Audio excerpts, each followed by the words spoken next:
You guys, welcome back and welcome if you are new. My name is Sam and welcome to my channel.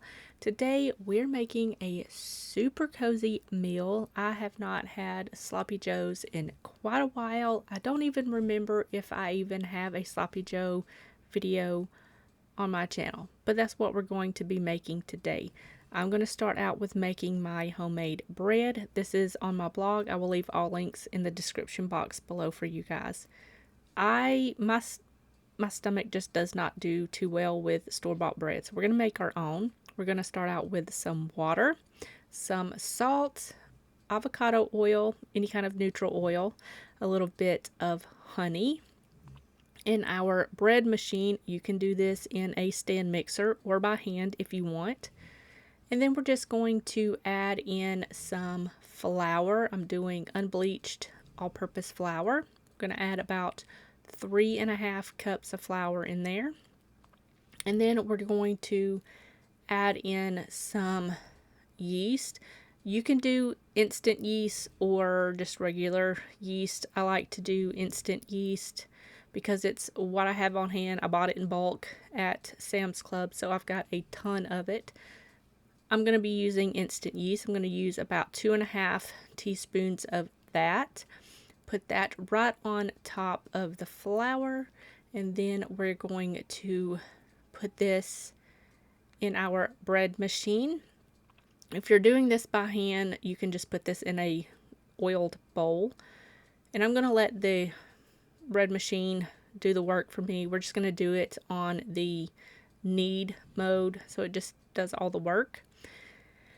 And then once that is done, you can take this out and plop it on a floured surface. I forgot to put the flour down before I put this out, so I took that up and just put some flour down. And this is quite a sticky dough, and you want it to be that way because it just makes the most fluffiest burger buns or hot dog buns or just bread in general.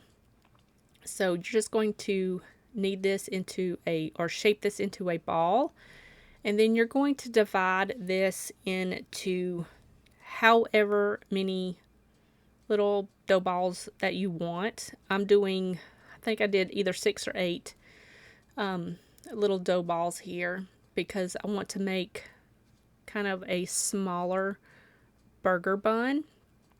So once you cut that in half, you're going to cut that into 4 pieces. So yeah, I guess it was 8.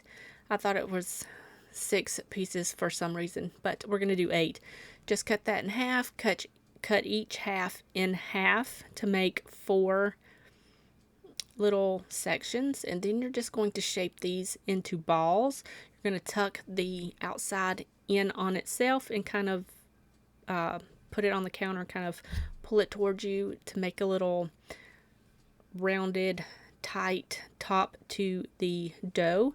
And then you're just going to place this on a lined sheet tray. I just did parchment paper. You can do Silpat if you want.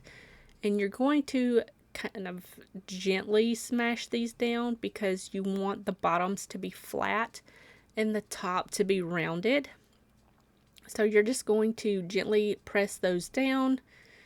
I promise it won't leave any indentions in your dough. And then you're just going to cover these up while you preheat your oven.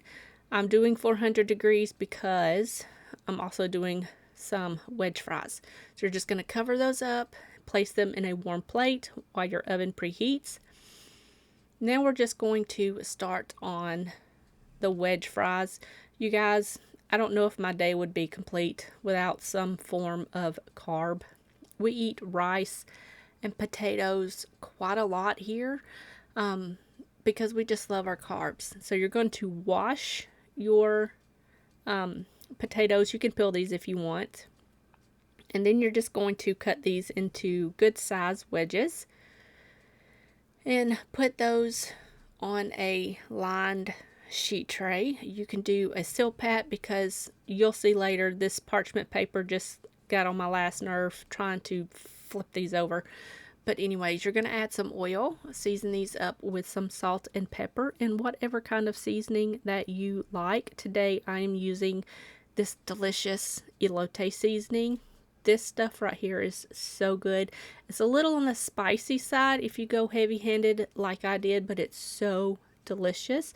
And you know we like spice. So we're just going to toss these together, make sure they're nice and well coated in all of that seasoning and that oil. So that way every inch of these potatoes are covered in seasoning. Then you're just going to kind of lay these out in like a little line, and then you're going to put them in the oven and let them bake for about 20 minutes. And here's what I was saying earlier about getting on my nerves about flipping these over. This parchment paper, I got it from the dollar store because it was just quick and easy. And it's just not the best, but just flip those over and pop these back in the oven for another 20 to 25 minutes, depending on how big your wedges are. And then now we're going to go ahead and set a timer for that 20 to 25 minutes. And we're going to put like a little glaze type situation on the burger buns. All I did was warm up some water, add about 1.5 teaspoons of cornstarch, and let that kind of get clear and thick. And it makes the best like glaze on burger buns. I do this quite often. So we're going to do that, and then we're going to add some sesame seeds. Because what is a burger bun without sesame seeds? You don't have to add them if you don't want to. We just do because we like them. And just add a little bit of that on the top. And you're going to put these in the oven for about anywhere 25 to 35 minutes, just until they're nice and golden brown and cooked completely through. In the meantime, we are going to start on the sloppy joes, so that way everything is done pretty much at the same time. So I've got my skillet over medium-low heat. I'm going to add a little bit of olive oil and a pound of ground beef. You can do ground chicken, ground turkey, whatever kind of ground meat situation that you want. And you're going to put that in there and kind of crumble that up with your spoon. And then you're just going to go in and season this up with some salt and pepper. And you're going to add in some onions, bell pepper, and some garlic. And yeah, you're just going to mix this all up. You don't have to add a lot of salt here. You don't want it too salty because we're going to add some more later. But right now we're just seasoning the meat itself. So add your salt and pepper in there and kind of toss this together until everything is nice and combined. And then you're just going to let this cook and stir it occasionally until the onions are tender and the ground beef is cooked completely through. Now that the ground beef is cooked completely through, we're going to add all of the other ingredients. So we're going to add some crushed tomatoes.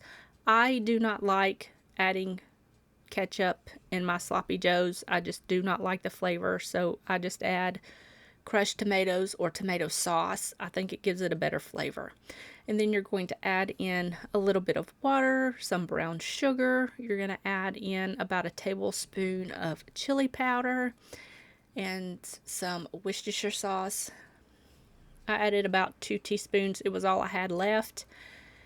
And some red pepper flakes. If you don't want it spicy, you can add a little bit. If you want it extra spicy, you can add a lot. You do you. And then you're going to add in about a teaspoon or so of mustard. You can do plain yellow mustard or Dijon. I do either or.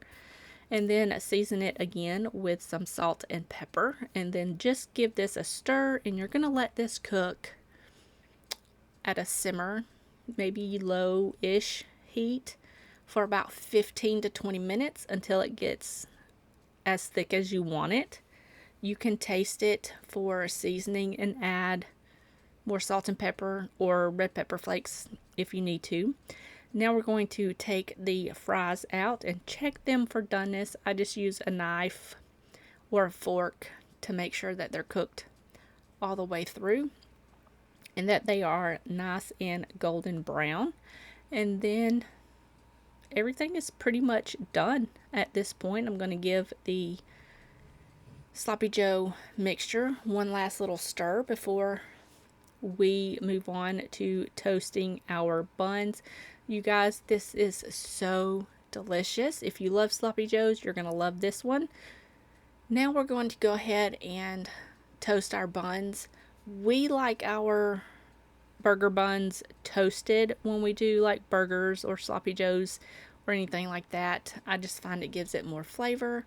So I'm just going to add a little bit of butter to my little center thing here on my stove, and I'm going to cut my burger buns in half, and we're going to place these on the little burner here until they are nice and golden brown.